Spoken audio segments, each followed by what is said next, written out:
Hello and welcome back to another episode of Tech Champions. I'm your host, Daniel Beaty, CTO with AuditMax in Jacksonville, Florida. As you know, we take time each week to sit down with thought leaders and industry experts. We love to hear about their journey, their mission, and get their take on the latest trends in the industry.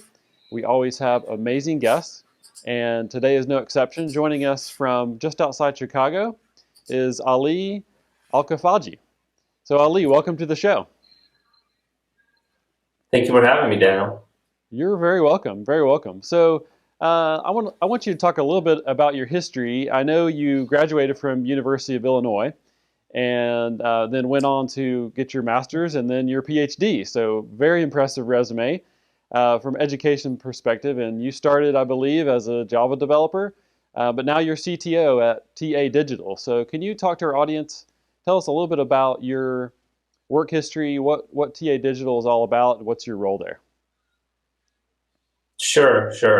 So yeah, like you mentioned, I started out as a developer, like a lot of the technical folks who get into the industry.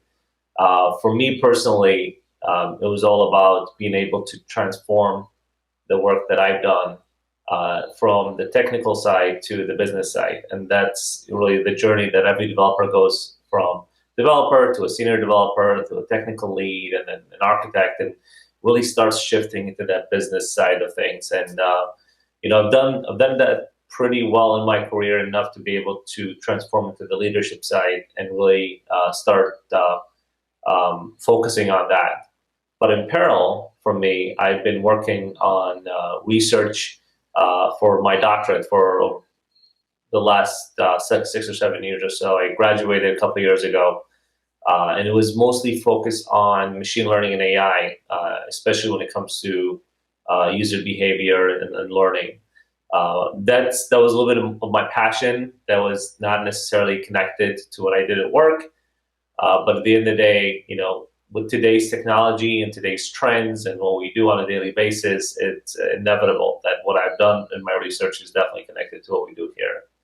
At TA, the CTO, my responsibility is really focused on all the digital practices. So that's content, commerce, marketing, anything really that's rooted in data, in experience, in content. Those are the kind of things that we work with. We work with clients, large and small, Fortune 500 companies, SMBs you've ever heard of, and really everything else in between. Our focus is really trying to make sure that our clients can take advantage of everything that they own to achieve higher levels of maturity for the digital ecosystem. Okay. Yeah, that's great. I always love to hear what people are passionate about. And let's talk for a couple minutes about the current state of our country, maybe our globe, and this pandemic. So 2020 has obviously been an insane year. No one could have predicted how crazy it would be. It feels like something out of a fiction novel to some degree. So how do you feel like the pandemic has affected businesses, specifically technology? And do you have any advice on kind of moving forward from the current state we're in? Yeah, I think what's interesting is what happened right after the pandemic hit. So we're talking Q1, February, March timeframe. Everybody was in shock. Obviously, these are extremely unnatural times. We never expected anything like this. Nobody could have imagined a situation like this. So a lot of people, companies included, took a step back and tried to evaluate what's important, and really what type of roadmap they had and what type of plans. There were a lot of layoffs and a lot of companies that were losing money. So there was a period of volatility that kind of stemmed from February, March, all the way to like June. But I think after the dust settled, companies started to realize is one thing that this pandemic has taught us is the ever so importance of digital. So, nobody could have argued the level of value that digital brings to every organization nowadays. But during the pandemic, that was multiplied and really heightened.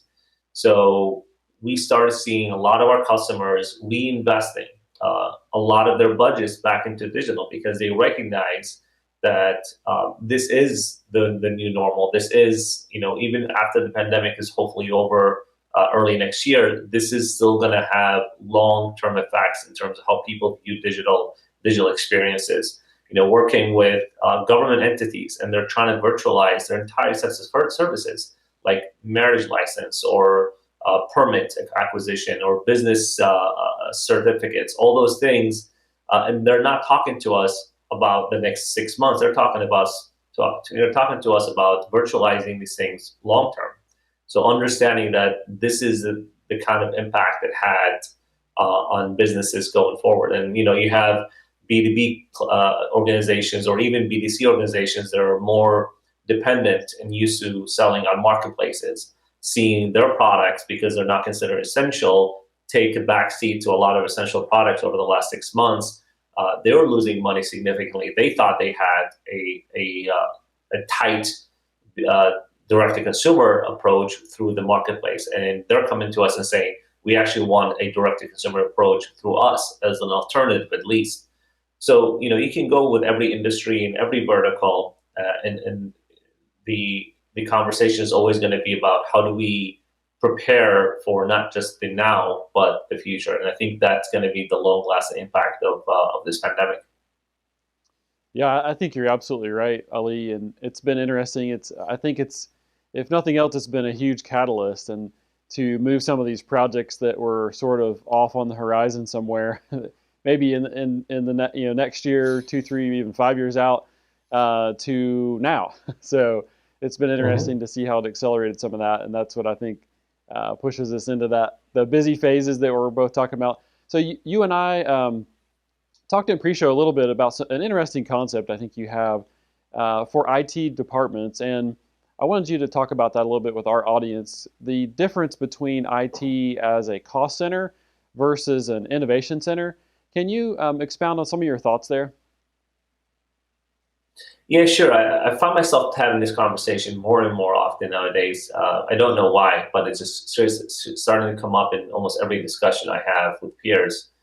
For me, historically, IT has always been kind of the block of budget that you put to cost. This is how we make the trains run, and that's it. And one thing that and this is something that you can see historically, right? One thing that people start to notice is that once you treat it differently, once you expect different things from IT, the role that IT plays can truly transform. So, and I can look at it from how many companies have done that perspective. There are a lot of digitally mature companies out there that have been able to look at their IT team and set different expectations of, this is what I expect from this team in terms of innovation, in terms of automation, in terms of utilizing the latest cutting edge, the tools out there that are seriously allowing me to look at things differently. I feel like a lot of this has always been there, but it's been there in smaller chunks, and part of this is the whole the whole persona that IT took in large organizations. Part of this is because of the tools, part of this because of the people themselves. But at the end of the day, when we're talking about large IT infrastructures, you have to look at them as an opportunity rather than a burden.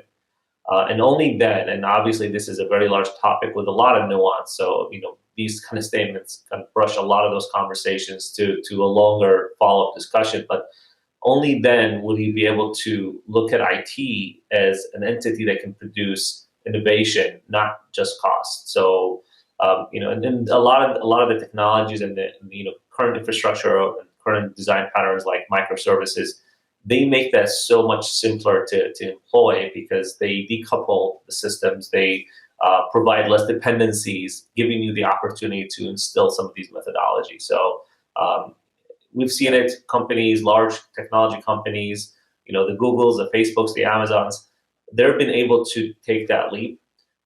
And it's not necessarily, you don't necessarily have to be one of those to be able to do that. Actually, in fact, it's probably much easier to do when you're a small organization, because then you have a lot less of burden and cost and overhead to be able to manage. Yeah, no, I think you make some great points. And I've been in technology for over 20 years and used to be a IT director, and it's been interesting and fun to kind of watch things from move from, hey, IT, come fix my computer, to be a strategic part of the business, understand the business, and affect the bottom line. So I think that's great. I love the concept there. So you've been in technology for a long time. Can you highlight just one of your favorite projects that you feel like solved a core business solution? I, yeah, this is a hard question to answer because over 20 years you accumulate a lot of good stories. But I think my favorite one recently, and it's more related to the pandemic question, was we're working with a client. Their business was centered around automobile services, and we did a strategy initiative for them a couple of years back where we started to add some additional ideas or how they can leverage remote services, things that were not necessarily the top of the list at the time, but we felt like can add a lot of value. So it wasn't just innovation for innovation's sake, but we did see the business value behind that a couple of years back. But some of those strategic recommendations took kind of a back seat at the time.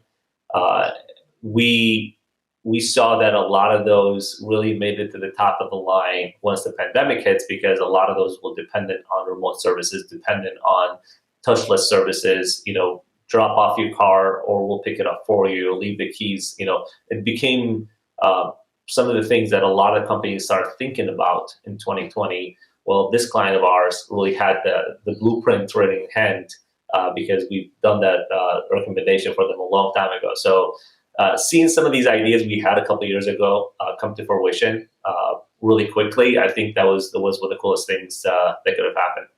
Yeah, that's great. That's great. So last question, Ali, that we like to ask all of our guests that come on the show. What's one characteristic you think takes to make a tech champion?